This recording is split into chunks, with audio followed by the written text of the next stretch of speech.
watching Cybersecurity Inside, a videocast where you can discover what you need to know about cybersecurity. Here are your hosts, Tom Garrison and Camille Morehart. Today, we have a guest, Brett Johnson, who's an expert in cybersecurity and cybercrime as a former USA Most Wanted cybercriminal and consultant. He hosts the Brett Johnson Show on YouTube. He's also a keynote speaker and operates AnglerPhish Security. So welcome to the podcast, Brett. Hey, thank you for having me. I appreciate it, truly. So Brett, I thought it would be great to start off with talking about the dark web. You know, a lot of people have heard about it, but not a lot of people really understand what is the dark web, sort of where did it start from, how has it evolved over time, and what's the current state of the dark web? That's a pretty interesting question because the definition of the dark web has been changing over the years. The dark web initially starts with the United States Navy. They created this thing called the Tor browser, the Onion router, that was built to allow operatives to communicate with each other without being identified. Now, that then becomes open source with the idea that whistleblowers could use it or people behind another country's firewall could use that to access the real internet. What they didn't understand is that if you have a technology that can be used to remain somewhat anonymous or to launder money, the first adoptees tend to be criminals. And that's exactly what happened. You see these criminals that start flocking and using Tor because if they know how to use it properly, they can remain somewhat anonymous. And that's the real caveat, if you know how to use it properly, because a lot of people simply don't. There's a lot of friction that comes with that. You see these criminals, they'll have Java turned on, or they'll have open Windows turned on, and they'll start downloading stuff while they've got the Tor browser on, and they're identified pretty quickly. Law enforcement goes and gets them, throws them in prison. Because of that, and because of the paranoia, and because of how effective law enforcement has gotten about identifying where these boxes, where these servers are located for these darknet websites, we've seen the definition of the dark web expand and morph over the years. Now you've got Telegram, you've got Discord, you've got Wicker, you've got Signal, you've got WhatsApp, you've got all these smaller and smaller encrypted channels that criminals are kind of flocking to and using. Like right now, the Wild West of cybercrime is Telegram. Telegram's owned by a Russian. The Russian is extremely anti-law enforcement. They do not answer to the United States courts or subpoenas whatsoever. And the friction level from a criminal point of view is very low. The only thing you need to do is have a phone number in order to register a Telegram account. And everything's encrypted.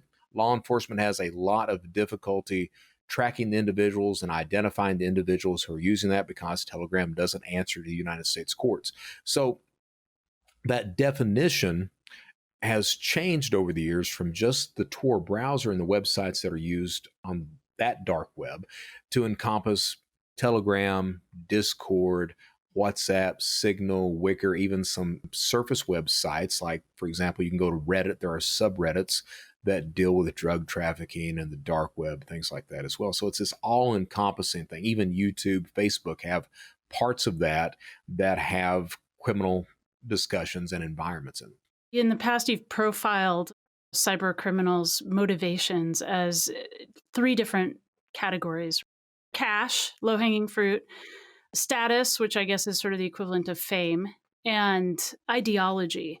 Right. And you say that, these people operate very differently. These different motivations have all kinds of different levels of tenacity as well.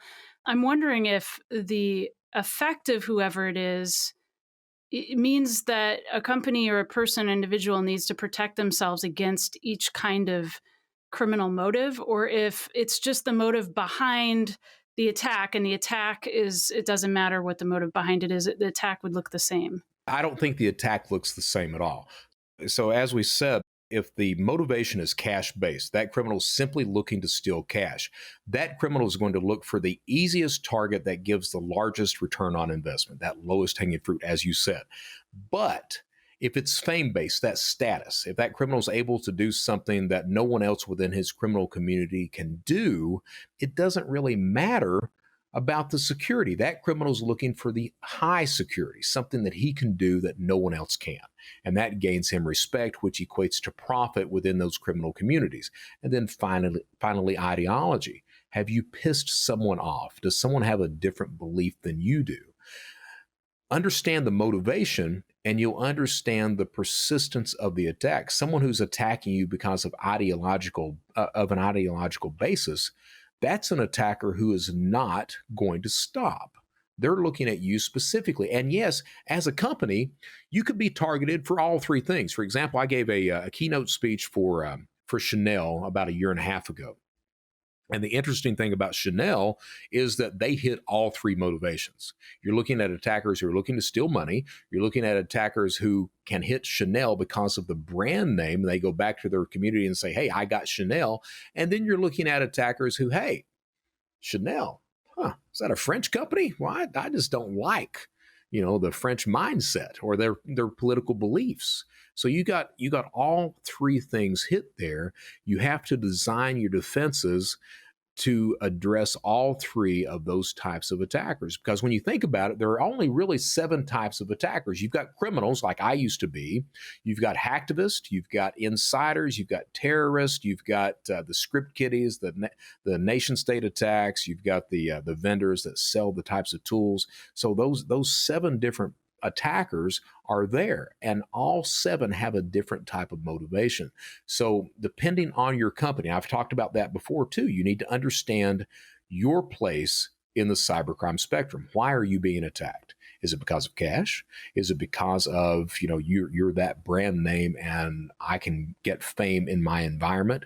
Or is it because of your political stance or the ideology that's going on? Understand that, design security, and go from there. If you're interested in hearing the rest of this podcast on Inside, go to wherever you get your podcasts and listen to Brett Johnson help educate individuals and businesses as to how they can identify, profile, and protect themselves from different kinds of criminals and their motivations.